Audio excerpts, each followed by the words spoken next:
Welcome again to another quick episode of Spirit and Truth.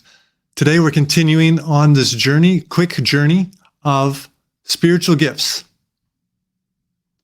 I'm going to cut it and start over. Welcome again to another episode of Spirit and Truth, a quick take at looking through the spiritual gifts. Today we're going to be looking at the spiritual gift of faith found in 1 Corinthians chapter 12, verse 9. Faith, assurance, belief, those are some of the synonyms, but the spiritual gift is a surge of confidence that rises within a person, a particular situation, place, or time, and gives you assurance, trust, and a faith that God is going to move in that action or opportunity.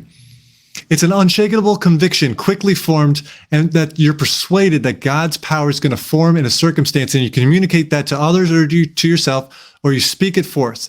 Many times the gift of faith is coupled with a gift of miracles or a gift of healing. And sometimes you speak forth something you know is going to happen, and then you look for it and you do see it happen.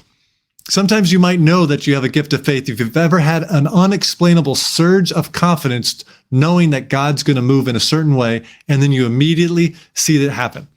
Or at other times, do you ask God for incredibly big things, and sometimes the words just pop out of your mouth at a prayer meeting, or just come out of your mouth and you make a declaration to one of your friends that God's going to move, and then you see it happen. This is most likely the Holy Spirit working in you through the gift of faith. I remember one time I was at a college group party. It was near Christmas time, and a lady came in and she said, my friend's dad is dying from a disease. He's in the hospital. They don't think he'll make it through the night. And so we stopped our party and we just started praying. And in the middle of that prayer time, somebody uttered, and I believe that he'll be healed and he'll be out of the hospital by tomorrow. And then they closed the prayer, and that's all it was. But that person just had this overwhelming sense of confidence that actually was going to happen. And we heard a report a few days later that is exactly what happened.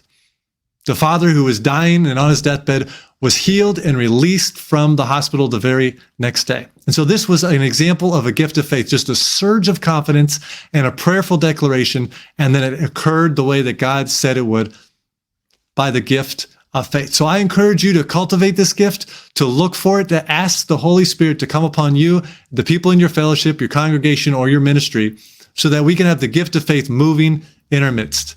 Thank you for watching and listening to another quick episode of Spirit and Truth.